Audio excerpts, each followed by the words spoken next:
Namaste, Divine Tribe. Thank you so much for joining me. I'm Chi, and this is Divine Vibrations with Chi.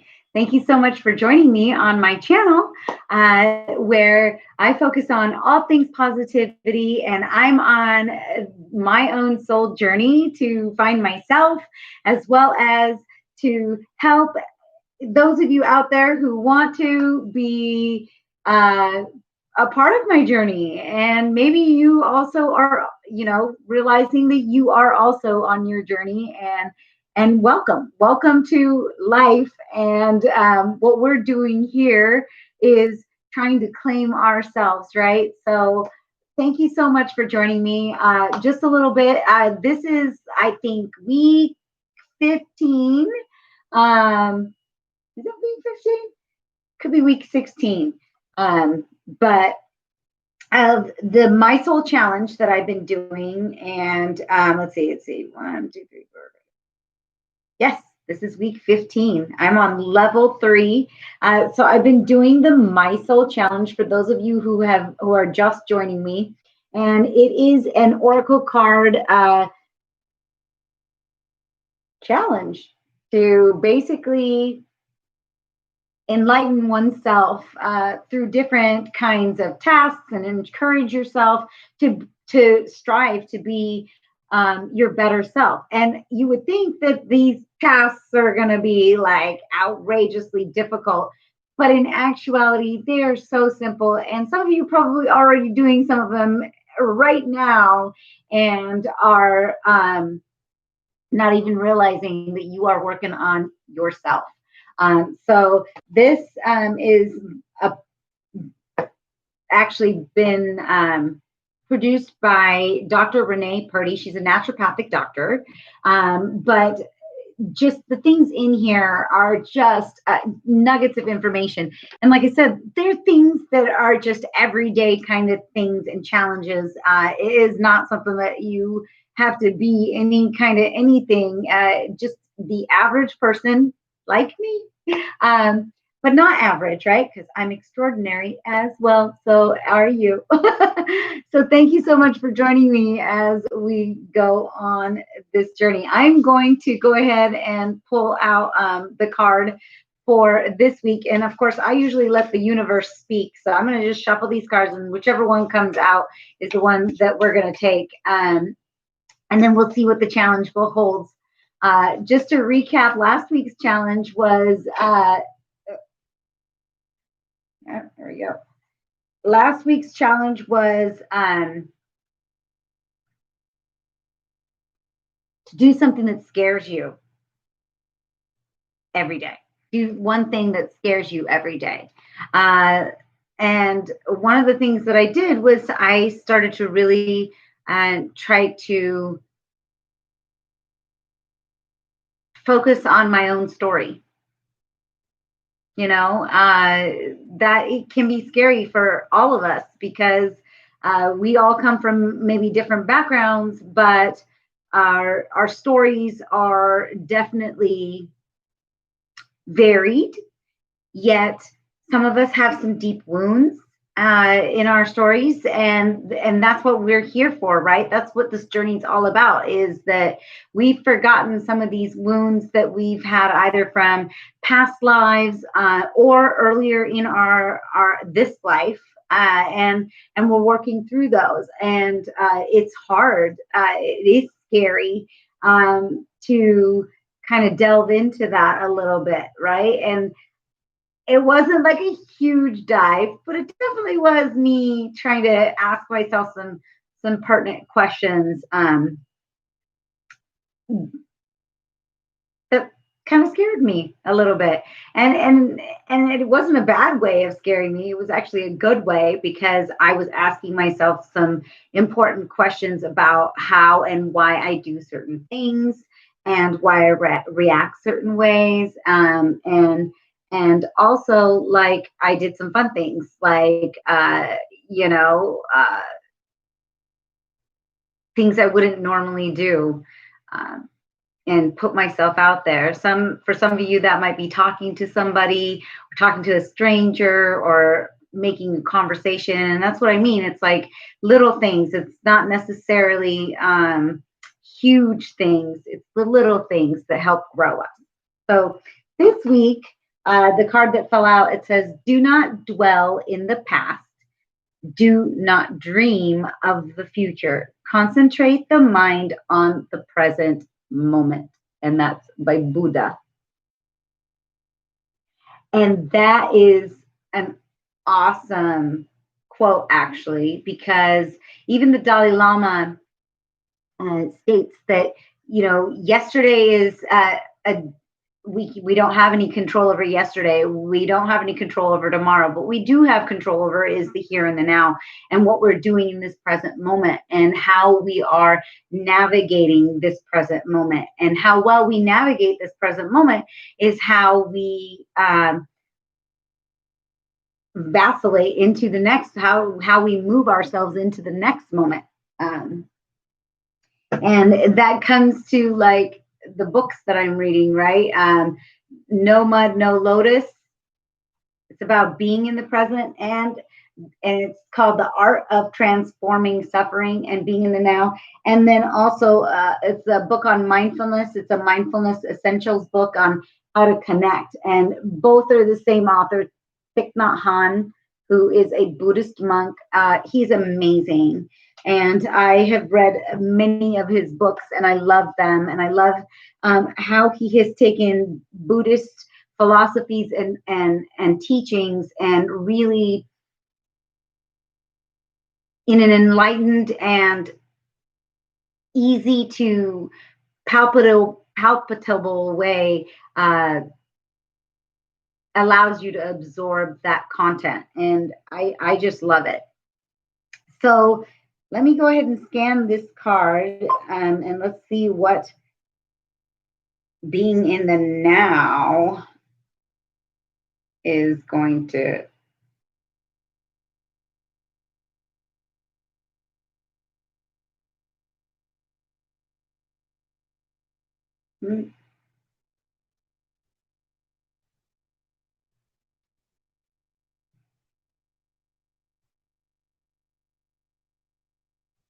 not very good at this. There it is. Every time I say I'm not very good at this, it just starts. It says, start the 7-day challenge. Okay. It says, focus on being present in our daily activities. So one of the things that I am totally guilty of is that I'm focusing on something else, right? I might be doing the dishes, but my mind is wandering and going off somewhere, whether it's a to-do list or whether it's, something else I was thinking of, or a conversation, or a project. And so sometimes we miss the juiciness of being in the moment, because even doing the dishes is, and being now and present and doing the dishes is enlightening. It is. And so here we go. It says, about this challenge. The past is gone and the future is yet to come. All we truly have is the present moment. When seen from this perspective, life becomes a string of moments. Keep your dreams in sight, but don't forget to live each moment being fully present. Practice by focusing on being present in daily activities, and notice how each moment becomes more fulfilling. So the challenge here is focus on being present, doing daily tasks. Avoid multitasking. Now that is counterintuitive, right, to our busy world. We're always trying to get more things done in that present moment. Well, actually, that is negating the quality of our lives by doing so. And it takes our focus away from what we are in that moment doing. If your mind wanders, bring it back to focus and what you're doing. And it says, suggest a daily task. Give your full attention to whatever task you are attending to. Avoid multitasking. Focus on your breath and stay in the present moment. Breathing is meditation and breathing. I don't know if most people realize this, but we tend to hold our breath. And when we hold our breath, we're depriving our body and our mind of precious oxygen, which is like nourishment for our cells and our bodies. And so, and we're depriving our brain of the one of the lifebloods that it needs to function. So being in the moment, focusing on your breath is meditative and relaxing. When you're eating, focus all your attention on eating. On your computer, keep only one tab open at a time. Avoid distractions when doing something. Create your own task. So one of the things that I try to do and stay present is every day I take a 2-mile walk with the kids, and we go around this golf course that is near my house. And we try to stay present in the moment, walking, taking in the scenery, and oftentimes we'll see other little critters like chipmunks and squirrels and birds and slugs and snails and and all these different things, spiders and bugs, and just being in that moment and hearing the birds and the hummingbirds as well as other types of birds communicate and fly in and out of our space. There's this particular part of the walk that is literally a wall of passion fruit flowers, and my daughter just absolutely loves them. And of course, they're a little bit past their season, but here and there you will see like one late bloom that is coming out, and we just love to check it out and see if we happen to see any or any passion fruit left on the vine that the birds haven't already eaten. So just that simple, like Zen, being in the moment, being in the now nature walk is so refreshing and rejuvenating that it just really helps me. And I think it even helps the kids to appreciate our time together, even though right now things are stressed out and they're not in school. And so this activity just really grounds us and brings us into the now. And we have a greater appreciation for ourselves and our life. So I have also been reading, like I showed, this book called No Mud, No Lotus, The Art of Transforming Suffering. So one thing that I really love to touch on today is the fact that all of us are vacillating through struggles that we are trying to overcome, and making changes to our lives. And this year has been just one of those that has just, I think every single person has been affected. There hasn't been anybody that has not been affected by the series of events that have taken place this year. And it has opened a lot of wounds for so many people. And it has uncovered and maybe even opened the doorway to things that maybe we'd shut. And learning to navigate those situations can be painful. And I know for me,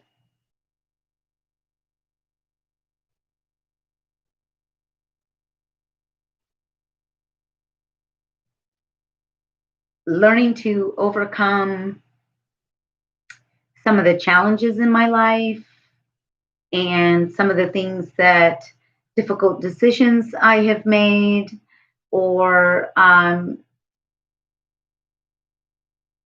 coming to the realization of who I am, has uncovered some of the things that I had buried deep down. And I love what Master Hahn says about no mud, no lotus. And so I don't know if many people know this, but the lotus flower is one of the most beautiful blooms on earth, and um, it's extremely fragrant flower. And how the lotus grows is the lotus grows in ponds of water or bodies of water, but not just any body of water. What the lotus really needs to germinate and flourish and grow is um, mud. So just like soil in the water, if say you were to do a pond in your house, like a koi pond or something like that, if you were to put lotus seeds in there and there was no mud, you would not get a lotus plant because it has nothing to actually bury itself in and germinate within the mud.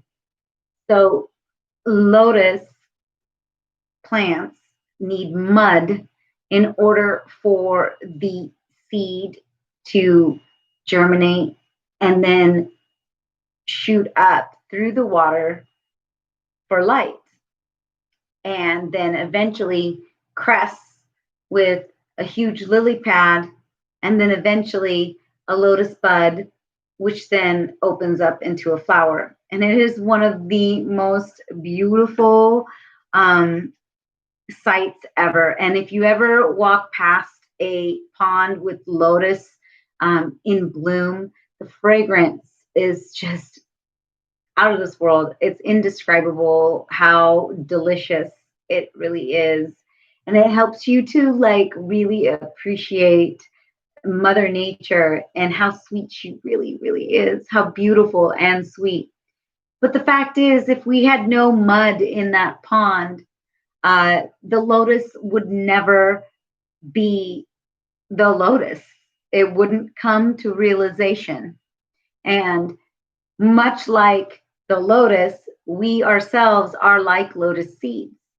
And we have to wade and grow and push through the mud and the muck for us to shoot through the water and to the light and find and crest and find the sunlight and be, all that we are. And so it is a journey. It is a struggle. It isn't easy. And it isn't easy for the lotus plant. It isn't easy for us, right? And what we can do is each and every day, in each and every moment, the now, we can focus on getting through those troubled times and giving ourselves grace, being kind to ourselves, being present in our own feelings. Those are all super important in growing ourselves. So before I close today, I would really like to pull an affirmation like I always do out of my little chakra affirmation toolkit.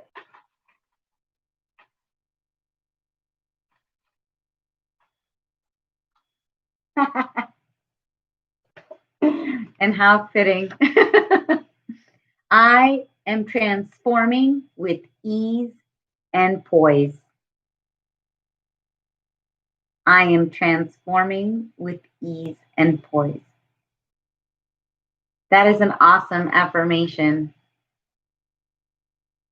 We are all growing. We are all like the lotus seed. We are all transforming. And we can go from the seed that we are to the seedling to that beautiful bloom that we're meant to be. And every living organism on this earth has a journey that it takes. We might not understand uh, everyone's journeys, but we are on one, and we are aware that each of us, not only as human beings, but other animals and plants and uh, beings, are on a journey. And so I hope that as you are moving throughout your day and throughout this next week, that you will reflect on being present and transforming yourself with ease and poise by moving through each moment, moment by moment, and taking it one step at a time. And understand that yes, life and transforming can be difficult, but if we wade through the mud and the muck and we take it one moment at a time, we can have ease and poise, and we can come out just a beautiful flower. So thank you so much for joining me today. I so appreciate you, and I am so thankful for you. And thank you for looking at my videos. Please like, subscribe, let YouTube know that I have some awesome content here. And please join me again. Hit the notification bell so that you can get future notifications of when I have videos. Join me on the My Soul Challenge again next week. I do it every day, every Tuesday, pardon me. And thank you so much for joining me, Divine Tribe. This is Chi with Divine Vibrations. Namaste.